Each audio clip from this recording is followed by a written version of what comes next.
ఎన్నికల ముందు హామీల వర్షం కురిపించారు కూటమి పార్టీల నేతలు. అధికారంలోకి వస్తే అందరినీ రెగ్యులర్ చేస్తామని ఆకాశమే హద్దుగా కబుర్లు చెప్పారు. పాలనలోకి వచ్చి 2 ఏళ్లైనా ఒక్క హామీని అమలు చేయలేదు కూటమి సర్కార్. చంద్రబాబు, లోకేష్ ఎన్నికల్లో ఇచ్చిన హామీలు అమలు చేయాలని లోకేష్ ఇంటికి పాదయాత్ర చేపట్టారు. సర్వశిక్ష అభియాన్, కేజీబీవీల్లో పనిచేస్తున్న కాంట్రాక్ట్ అవుట్సోర్సింగ్ ఉద్యోగులు. వారి నిరసన పాదయాత్రను పోలీసులు అడ్డుకోవడంతో ఉద్రిక్తత పరిస్థితులు నెలకొన్నాయి. సమగ్ర శిక్ష, కేజీబీవీల్లో పనిచేస్తున్న కాంట్రాక్ట్ అవుట్సోర్సింగ్ ఉద్యోగులు ఆందోళన బాటపట్టారు. ప్రభుత్వం తమ మీద చూపిస్తున్న వివక్షతకు నిరసనగా చలో లోకేష్ హౌస్ అంటూ విజయవాడలో పాదయాత్ర కార్యక్రమాన్ని నిర్వహించారు. ప్రభుత్వ బడి నిర్వహణ, విద్యా బోధన, చిన్నారుల ఆలనా పాలన వంటి అనేక విధులు నిర్వహిస్తూ విద్యాశాఖ కార్యకలాపాల్లో కీలకంగా వ్యవహరిస్తున్న సమగ్ర శిక్ష ఉద్యోగులు ప్రభుత్వం తమకు ఇచ్చిన హామీలు అమలు చేయాలని చాలా కాలంగా డిమాండ్ చేస్తున్నారు. గత 2 ఏళ్లుగా దశల వారీగా పోరాటం చేస్తున్న కాంట్రాక్ట్ అవుట్సోర్సింగ్ ఉద్యోగులు చంద్రబాబు ప్రభుత్వ విధానాన్ని నిరసిస్తూ శుక్రవారం నాడు విజయవాడకు చేరుకున్నారు. లోకేష్ ఇంటికి వెళ్లేందుకు సిద్ధమయ్యారు. వివిధ ప్రాంతాల నుండి విజయవాడ చేరుకున్న కాంట్రాక్ట్ అవుట్సోర్సింగ్ ఉద్యోగులను పోలీసులు ఎక్కడికక్కడ అడ్డుకున్నారు. దీంతో వారు విజయవాడ మున్సిపల్ కార్పొరేషన్ కార్యాలయం సమీపంలో రోడ్డు మీదనే కూర్చుని నిరసన తెలిపారు. ఇదే రాష్ట్ర ప్రభుత్వం ప్రతిపక్షంలో ఉన్నప్పుడు ఎస్ఎస్ఏ ఉద్యోగులందరినీ రెగ్యులరైజ్ చేస్తామని చెప్పింది, వేతనాలు పెంచుతామని చెప్పింది, ఎంటీఎస్ విధానాన్ని అమలు చేస్తానని చెప్పింది. మరి ఈరోజు అధికారంలోకి వచ్చిన తర్వాత ఈ రాష్ట్ర ప్రభుత్వాన్ని, ముఖ్యమంత్రి గారిని అడుగుతున్నాం. ఆయన చెప్పేటటువంటి అంశాలన్నీ కూడా ఈరోజు సోషల్ మీడియాలో చక్కర్లు కొడుతున్నాయి. ఈరోజు ఆ ప్రశ్నలకు సమాధానం చెప్పడానికి లోకేష్ గారు కానీ, ముఖ్యమంత్రి గారు కానీ సిద్ధంగా లేరు అని చెప్పడం కోసమే ఈరోజు జరిగినటువంటి నాటకీయ పరిణామాలు అని చెప్పి మేము చెప్పదలుచుకున్నాం.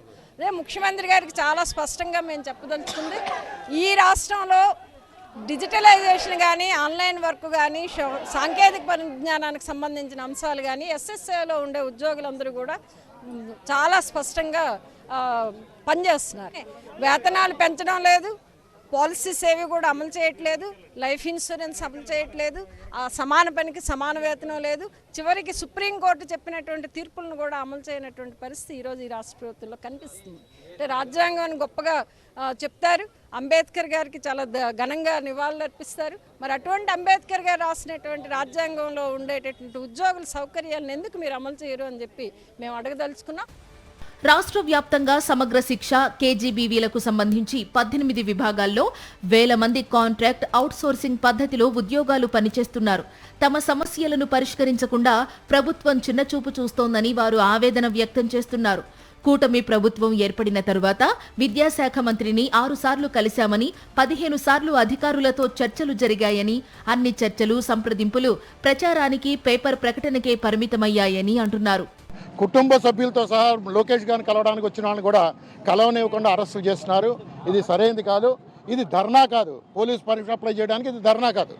మేము శాంతియుతంగా, సామూహికంగా వినతి పత్రం, అంటే ప్రజాస్వామ్యంలో మంత్రికి వినతి పత్రం ఇవ్వడానికి కూడా అంగీకరించని పరిస్థితిలో, ఒక దౌర్భాగ్య పరిస్థితిలో ఇవాళ రాష్ట్రం ఉంది. ఇది సరైనది కాదు.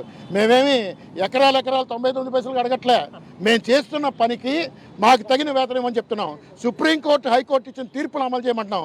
రాజ్యాంగం మీద ప్రమాణం చేసి అధికారం చేపట్టిన కూటమి ప్రభుత్వం రాజ్యాంగబద్ధంగా వ్యవహరించమని చెప్పి కోరుతూ ఉన్నాం. రాజ్యాంగం ఏం చెప్తోంది? అందరికీ జీవించే హక్కును కల్పించింది.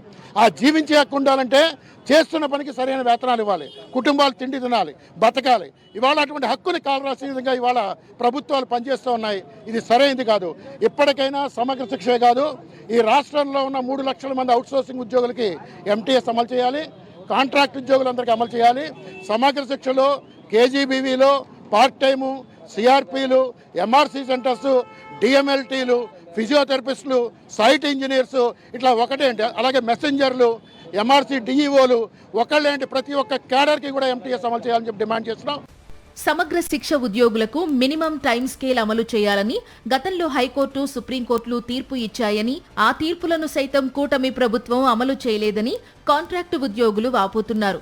ప్రభుత్వ తీరుతో విసుగు చెంది మహాపాదయాత్ర నిర్వహించినట్లు ఉద్యోగ సంఘ నాయకులు అంటున్నారు. కాంట్రాక్ట్ అవుట్సోర్సింగ్ ఉద్యోగుల సమస్యలను తక్షణం పరిష్కరించాలని, కోర్టు తీర్పుకు అనుగుణంగా మినిమం టైం స్కేల్ ఇవ్వాలని డిమాండ్ చేస్తున్నారు. ప్రభుత్వానికి ఇది హెచ్చరిక మాత్రమే అని, స్కూల్స్ తెరిచేలోపు సమస్యలు పరిష్కరించాలని, లేదంటే పోరాటం ఉధృతం చేస్తామంటున్నారు కాంట్రాక్ట్ అవుట్సోర్సింగ్ ఉద్యోగులు.